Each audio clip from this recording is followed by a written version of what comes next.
여러분 안녕하십니까? 포항 MBC 뉴스입니다.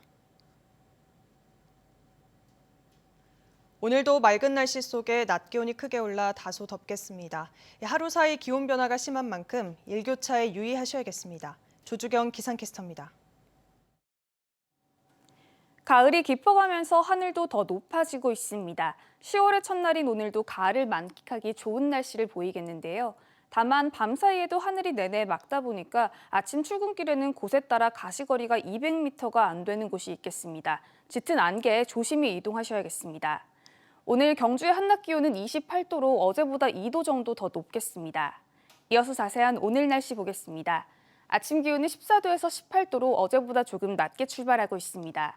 한낮 기온은 울진이 26도, 포항과 영덕 27도, 경주 28도까지 오르면서 낮 기온은 어제보다 2도에서 3도가량 높겠습니다. 울릉도와 독도의 하늘도 맑은 가운데 아침 기온은 19도에서 21도 분포로 시작하고 있고요. 한낮 기온은 24도까지 오르겠습니다. 동해바다의 물결은 0.5에서 최고 1.5m로 계속해서 잔잔하게 일겠습니다. 내일 새벽부터 아침 사이 울릉도와 독도를 중심으로는 5에서 20mm의 비가 조금 내리겠고요. 경북 동해안 지역은 다음 주 월요일인 대체 공휴일까지도 별다른 비 소식 없이 완연한 가을 날씨 예상됩니다. 날씨였습니다. 포스코 에너지가 포항시를 상대로 납부한 세금 27억 원을 다시 돌려달라며 제기한 소송에서 패소했습니다. 포스코의 부생가스 발전소는 포스코의 주장처럼 친환경 신재생 에너지가 아니라 화력발전소처럼 주민들에게 큰 피해를 주는 발전시설이라는 취지입니다. 장미쁨 기자가 보도합니다. 포스코 제철소의 고로 폐가스를 이용해 전력을 생산하는 부생가스 복합발전소.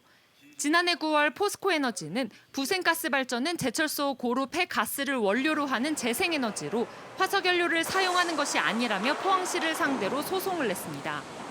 그러면서 지난 4년여 동안 화석연료 발전 사업자로서 포항시에 납부한 지역자원시설세 27억 원이 부당하다며 다시 돌려달라고 밝혔습니다.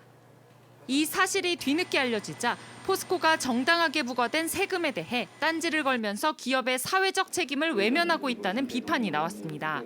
기업이 환경오염 유발 원인자이지만 법적 소송을 통해서라도 시민 건강을 위해 납부한 환경관리 비용을 되돌려 받아내겠다는 것으로 앞으로 기업 시민의 철학이 아니라 기업 자본의 논리에만 충실하겠다는 것으로 도저히 납득할 수 없습니다. 대구지방법원 제1행정부는 포항시가 포스코에너지에 부과한 지역자원시설세는 법적으로 아무 문제가 없다고 판결했습니다. 또한 제철소 부생가스 발전은 화력발전소와 같이 화석연료를 사용한 에너지 발전에 해당한다고 보고 포스코에너지의 주장은 받아들이지 않았습니다. 포항시는 이번 판결은 현행 지방세법 적용에 대한 지극히 상식적인 판단이라면서 환영 입장을 밝혔습니다. 시민사회단체도 포스코가 무늬만 친환경 정책을 벌이고 진정으로 시민들을 위한 환경 설비 투자에 나서줄 것을 촉구했습니다. 유연탄을 통해서 만든 부생가스를 활용해서 전기 생산을 하는 것도 친환경 에너지가 아니다라고 법원에서 판결한 것이 의미가 좀 있을 것 같고요. 환경에 대한 감수성이 여전히 떨어지고 있지 않는가. 포항시의회는 부생가스 발전소는 근본적으로 친환경 설비가 될 수 없다면서 시민들에게 큰 환경적 피해를 주는 만큼 지자체가 상업 발전뿐만 아니라 자가 발전 부분에 대해서도 과세해야 한다고 주장했습니다. 부생가스 발전소도 화력 발전 시설이자 환경오염 유발 원인자임을 다시 한번 확인했습니다. 따라서 포스코는 친환경 복합 환경시설로 홍보할 것이 아니라 포항 시민을 위한 환경 대책을 수립해야 한다고 생각합니다. 포스코에너지는 판결문을 받아 검토한 이후에 항소 여부 등을 결정하겠다며 입장을 밝히지 않았습니다. MBC 뉴스 장미쁨입니다. 2021 경상북도 혁신 및 적극 행정 우수 사례 경진대회에서 포항시가 실시한 민원 발급도 24시간 쇼핑하자 등 2건이 최우수상을 차지했습니다. 민원 발급도 24시간 쇼핑하자는 시청광장 앞 안내실을 24시 무인 민원숍으로 변모시켜 높은 점수를 받았고, 쓰레기 더미가 방치된 학교 부지, 나무은행과 꽃밭으로 탈바꿈하다는 방치되어 있던 양덕동의 학교 부지를 시민을 위한 힐링 공간으로 바꿔 모범 사례로 선정됐습니다. 코로나19 장기화로 수출이 중단되고 국내 소비 심리도 위축되면서 인삼 가격이 폭락했습니다. 15년 전 수준으로 가격이 곤두박질 쳤는데요. 상황이 이렇다 보니까 인삼 농가가 폐농위기에 몰리고 있습니다. 엄지원 기자입니다. 최고의 품질을 자랑하는 영주 풍기인삼. 6년근 수확을 앞두고 인삼밭을 둘러보는 농민의 표정이 어둡습니다. 꼬박 6년을 자식처럼 돌봤지만 750g, 인삼 한 채의 산지 가격이 14,000원 선까지 폭락한 겁니다. 15년 전 인삼 가격입니다. 지난해부터 걷잡을 수 없이 떨어지면서 인건비는 고사하고 생산비 감당도 어렵습니다. 한 15년 전 가격 정도밖에 되지 않겠나 싶어요. 지금 저희는 8년 전에는 어떤 희망을 갖고 농사를 지었었는데 지금 이런 현실이 이러다 보니까 저희가 너무너무 진짜 억울한 마음도 들고 농사를 접을까 생각 중입니다. 인삼 소비 시장도 얼어붙긴 마찬가지입니다. 코로나19 여파로 수출은 물론 공항 면세점으로 들어가는 수요가 사라지고 국내 소비도 위축됐기 때문입니다. 지역 인삼 판매점에는 2년째 단체 손님의 발길이 끊어졌고 그나마 단골들의 택배 주문으로 근근히 가게를 유지 중입니다. 코로나가 금방 시작됐을 때는 또 면역이 좋다 이래가지고 반짝 붐이 일어났었어요. 이게 너무 오래 가다 보니까 가게가 너무 힘이 드니까 드시고 싶어도 힘들어서 못 드신다 그러는 분들이 많이 계세요. 영주시는 오늘부터 시작되는 풍기 인삼 축제를 통해 인삼 농가와 상인들의 어려움을 덜어줄 계획입니다. 코로나19로 지난해 축제 기간에 진행한 온라인 판매에서 138억 원의 매출을 올렸기에 올해도 온라인 판매에 집중해 유명 트롯 가수를 내세워 라이브 커머스를 확대하기로 했습니다. 원래는 더 어려운 시기이기 때문에 비대면을 하지만은 각 시장에 다니면서 라이브 커머스를 중점적으로 하고 있습니다. 그래서 어떻게든 우리 농민들이나 상가가 더 좀 이 경제 회복이 될 수 있도록. 영주시는 농특산물 쇼핑몰인 영주장날을 통해 인삼을 할인 판매하고 택배비도 지원해 인삼 소비 촉진을 유도할 계획입니다. MBC 뉴스 엄지연입니다. 추석 연휴 이후 코로나19 확산세로 인해 청송 사과축제와 안동 한지축제가 취소되거나 축소됐습니다. 청송군은 오는 11월 열릴 예정이던 올해 청송 사과축제를 개최하지 않기로 결정했습니다. 안동시는 오늘부터 열릴 예정이던 한지축제를 비대면 축제로 전환해 유튜브로 생중계하고 풍산읍 한지전시체험관에서 한지대전 수상 작품을 전시합니다. 다음 주로 다가온 2차 컷오프를 앞두고 홍준표, 유승민, 최재형 등 국민의힘 대권주자들이 어제 대구를 찾았습니다. 이들은 화천대유는 이재명 게이트라며 민주당이 책임질 것을 주장하면서도 당내 유력 경쟁자인 윤석열 후보가 얽힌 이상한 거래는 명백히 밝혀져야 한다며 여야 할 것 없이 유력 경쟁 후보들에 대한 비난 수위를 높였습니다. 김철우 기자입니다. 2차 컷오프가 일주일 앞으로 다가온 가운데 홍준표, 유승민, 최재형 등 국민의힘 대권 주자들이 대구를 찾았습니다. 보수의 성지인 대구 경북에서 얼마나 지지를 더 받느냐에 따라 경선 승리가 사실상 결정되기 때문입니다. 이들은 화천대유는 국민의힘이 아니고 민주당 게이트라며 한 목소리를 냈습니다. 특검을 반대하는 사람이 가장 비리의 주범이라고 보면 될 겁니다. 자기가 그게 비리의 주범이 아니라면 특검을 반대할 필요가 없거든요. 몇 마디 말로 그 진실이 가려질 수는 없습니다. 이재명 후보 같은 말을 계속하면 국민들이 믿어준다고 오판을 하고 계신데 이 사건은 그와 다릅니다. 성남도시개발공사에 거액이 전달된 정황을 들며 이재명 게이트임을 재차 강조했습니다. 이재명 측의 최측근들이 관여됐고 성남도시개발공사가 이거를 부정하게 관여했다는 그런 증거들이 이제 나오기 시작하는 거 아니냐. 이거는 뭐 누가 봐도 이재명 게이트지 이게 국민의힘 게이트가 될 수가 없다고. 당내 경쟁 후보인 윤석열 후보도 직접 겨냥했습니다.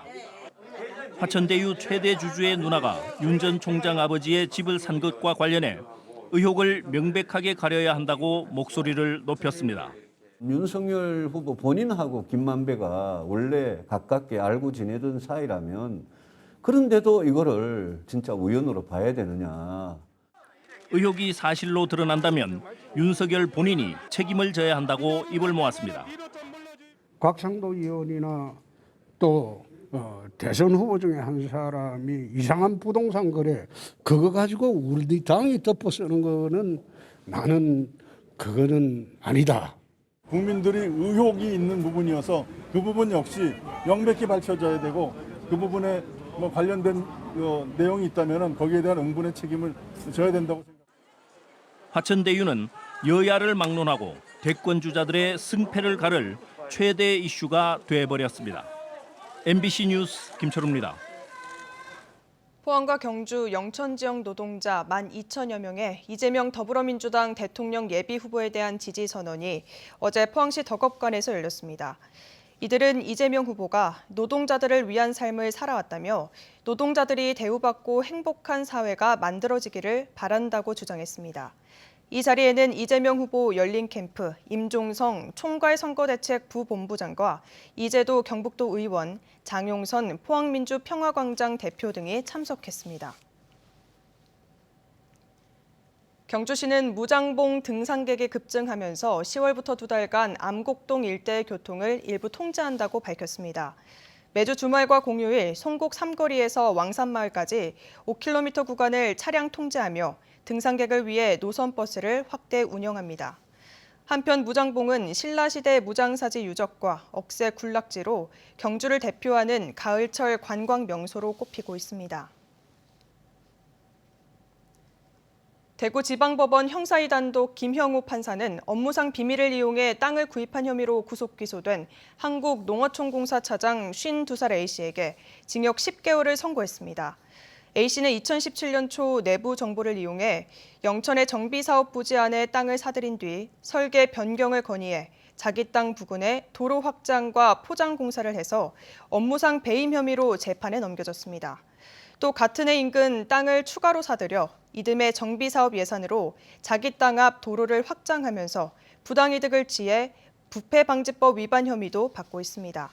재판부는 업무상 배임은 유죄로 판단하고 부패방지법 위반은 무죄로 판단하면서 영천시와 국가재정의 손실을 가져왔고 공적 업무에 신뢰를 저해했지만 이 초범 인정과 오랫동안 성실히 일한 점을 종합했다고 밝혔습니다. 경북 지역 농업과 어업, 임업 종사 인구가 5년 만에 15%나 줄어들었습니다. 이 통계청이 발표한 지난해 농림어업 총조사 결과를 보면 경북의 농업 인구는 35만 1,300여 명으로 2015년보다 14.3% 줄었고 임업 인구는 4만 3,400여 명으로 같은 기간에 11.6% 감소했습니다. 특히 어업 인구는 2015년 6,800여 명에서 지난해는 4,700여 명으로 30.4%가 줄어 급격한 감소세를 보였습니다. 포항시 북구청 세무과 민원실이 6일부터 길 건너편에 자리 잡은 중앙아트홀로 이전합니다. 북구청은 지진으로 인한 청사 철거 이후 현재 임시청사로 사용 중인 육거리 옛 삼성전자 건물에서 한 달간 승강기 교체 작업이 진행됨에 따라 세무과 민원실을 이전한다고 밝혔습니다. 어제 오후 3시 10분쯤 포항시 남구 진천교차로에서 25톤 덤프트럭이 신호대기 중이던 앞 차량을 잇따라 들이받아 7중 추돌 사고가 났습니다. 이 사고로 차량 운전자 등 8명이 다쳐 인근 병원으로 옮겨졌고 차로가 통제돼 한동안 교통 혼잡을 빚었습니다. 경찰은 트럭 운전자의 부주의로 사고가 난 것으로 보고 정확한 경위를 조사하고 있습니다. 경북도 의회는 어제부터 10월 14일까지 15일간의 일정으로 제326회 임시회를 개최합니다. 이번 임시회에서는 도정 질문을 시작으로 11월에 있을 행정사무감사 계획을 수립하고 출자 출연 동의안과 각종 민생 조례안 등 50여 건의 안건을 처리할 예정입니다. 첫날 도정 질문에는 박영환 의원이 위드 코로나 전환을 위한 준비 현황을 묻는 사명이 나서 도정 현안을 질의했습니다. 경상북도는 10월부터 잔류농약 검사 항목을 대폭 확대합니다.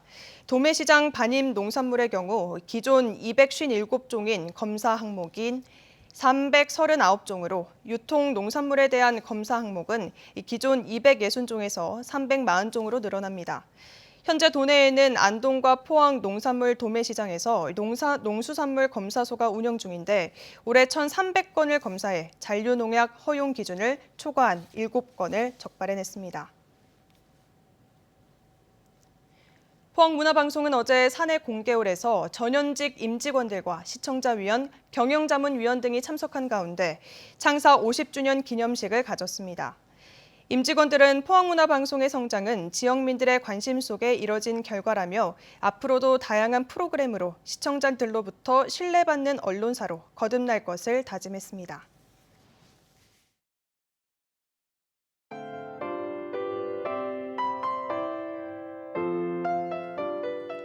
가을이 깊어가면서 하늘도 더 높아지고 있습니다. 10월의 첫날인 오늘도 가을을 만끽하기 좋은 날씨를 보이겠는데요. 다만 밤사이에도 하늘이 내내 맑다 보니까 아침 출근길에는 곳에 따라 가시거리가 200m가 안 되는 곳이 있겠습니다. 짙은 안개에 조심히 이동하셔야겠습니다. 오늘 경주의 한낮 기온은 28도로 어제보다 2도 정도 더 높겠습니다. 이어서 자세한 오늘 날씨 보겠습니다. 아침 기온은 14도에서 18도로 어제보다 조금 낮게 출발하고 있습니다. 한낮 기온은 울진이 26도, 포항과 영덕 27도, 경주 28도까지 오르면서 낮 기온은 어제보다 2도에서 3도가량 높겠습니다. 울릉도와 독도의 하늘도 맑은 가운데 아침 기온은 19도에서 21도 분포로 시작하고 있고요. 한낮 기온은 24도까지 오르겠습니다. 동해바다의 물결은 0.5에서 최고 1.5m로 계속해서 잔잔하게 일겠습니다. 내일 새벽부터 아침 사이 울릉도와 독도를 중심으로는 5에서 20mm의 비가 조금 내리겠고요. 경북 동해안 지역은 다음 주 월요일인 대체 공휴일까지도 별다른 비 소식 없이 완연한 가을 날씨 예상됩니다. 날씨였습니다. 이상으로 포항 MBC 뉴스를 마칩니다. 시청해주신 여러분 고맙습니다.